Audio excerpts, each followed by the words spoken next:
Hello my people and welcome to the very first episode of Del Does Reviews, where today we are going to be reviewing the Transformers Reactivate Bumblebee, otherwise known as non-existent character.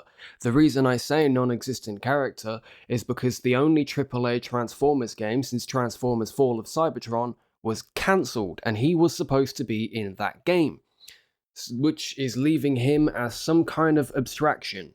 You can reach out and touch his hand, feel flesh like yours, but he is simply not there. For those of you who have elite ball knowledge, you will know what that reference is. Now, let's take a look at the sculpting of the figure, and one thing I must highlight is the fact that the Autobot symbol isn't just painted on, isn't tamper-graphed on, and isn't just painted, it is moulded in to the actual front of the vehicle, and same with the engine block on the back, which is a really nice touch. The engine block itself is really nice. It has these cool spoilers that shoot out the back, which I really appreciate, and it is painted in a very nice gunmetal silver. As for the rest of the figure, we have this black and yellow motif. Obviously, it is Bumblebee, but we do have this sort of metallic paint fleck black going through. And then we do have this kind of mustardy yellow, and the Autobot symbols have been painted in red. We also do get some nice silver paint for the front headlights and the fog lights on top of the armoured window screen there. We also have this really nice honeycomb sort of pattern on the spoiler. I could make a joke right now, and I'm probably going to insert it in here for the sake of it, but it's an inside joke between me and my wife. What's your favorite cereal of all time? Honeycombs. Come to the Honeycomb Hideout. He did. As for more paint applications, we do have some yellow paint in the wheel wells that does not f***ing match the rest of the figure. Anyway, as far as accessories go, he comes with two mini SMGs, which are very hard to hold right now because we are in 30-degree heat and I have to turn off my fan every time I record because it makes this horrible background sound. The things I do. Anyway, they have tabs on the bottom of the SMGs and there are slot connections on the front hood of the car where you can take these and port them in. Hopefully they don't slip out of my hands. There we go. So you can have SMGs as he's rolling around, shooting things to death. So I think that covers the vehicle mode quite nicely. Now let's get into the robot mode, which is actually a rather fun transformation. So the first thing you're going to do is come here to the, I don't know what you would call this piece of the car, but you want to extend that out on its hinge, because there are these two tabs on the front here that will lock into these two slots here.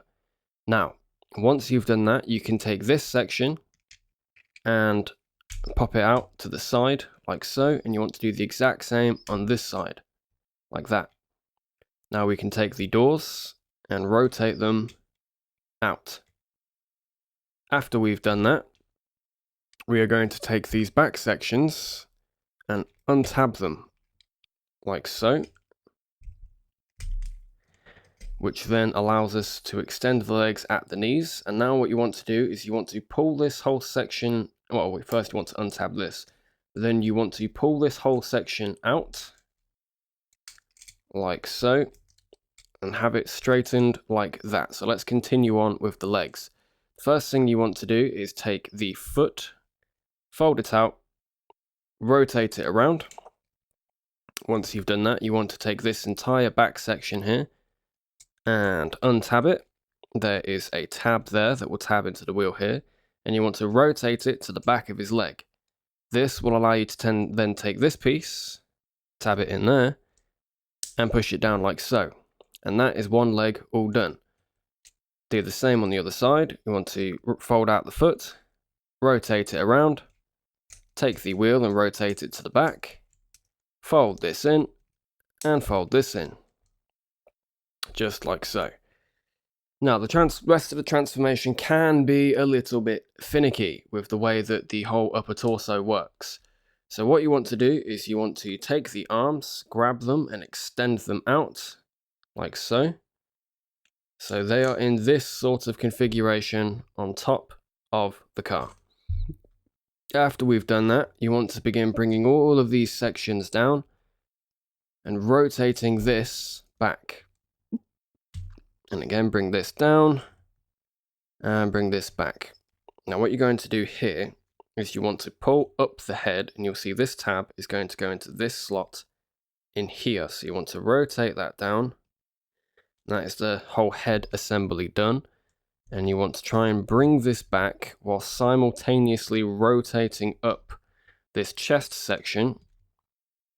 And again, bring this back, and it needs to sit in there like that.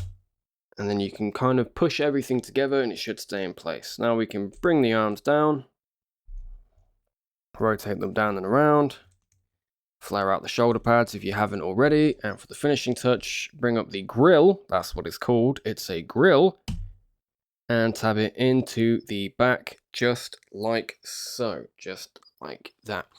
And now we have non-existent B, Transformers Rise B, Transformers Reactivate B, in his robot mode, which I like very, very much. And the asymmetrical motif from the vehicle mode also continues on throughout the robot mode. As you can see, we have different paint applications on each leg and different paint applications on each arm, and the doors being asymmetrical, becoming the door wings, we have different paint applications on the robot mode door wings, which you can display however you wish.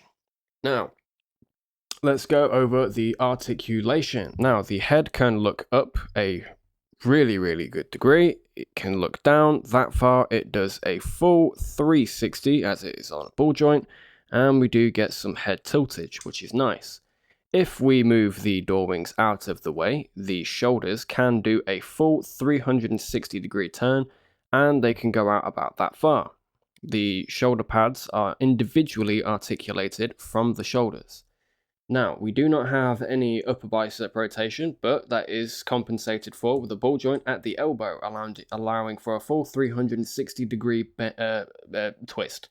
Then we have a over, is that over? No, I'd say that's just under 90 degrees of bend at the elbow there. There is nothing at the waist due to the nature of the transformation. The legs can kick up about that far, they can kick back about that far, they can kick out about that far. We do have upper thigh rotation, which is always nice, and just about 90 degrees at the knee, and we do have some ankle tilt, some forwards and backwards movement, though very minimal, and a full 360 degree rotation. Now, as for accessories, we do have his two SMGs, which you can place on his hands, and he can be shooting, or they can be placed as they were in the alt or vehicle mode, or you can actually place them in the backs of his hands. I have to remember which way it is. I do believe it's this way. Yes, they can be placed in the backs of the forearms for storage in robot mode. If you can get the tabs lined up, which I'm struggling to do right now. There we go. And we can have his SMGs stored in the backs of his arms in robot mode. What do I think of this figure? I think it's very cool. I think it's one of the coolest bumblebees that we've had in a while. The unique design is very, very nice. I really like the asymmetrical paintwork, and it's just a fucking shame that the game was cancelled. I was rather looking forward to it, but I think I knew that it was going to get cancelled after the first name change, because for those of you with elite ball knowledge, you know that It was originally called Transformers Rise, and it was supposed to be Decepticons and Autobots working together against some sort of alien virus that was decimating Cybertronians and humans. And then it shifted to Transformers Reactivate, which kind of kept that story but didn't focus on it, and wanted to be more of a live service Call of Duty with Transformers sort of game. And then after that, it was completely cancelled. I think studios changing, a lack of direction, and a lack of motivation to even get this game out really, really, really killed it. And I think if Transformers could do with anything right now, it would be another video game.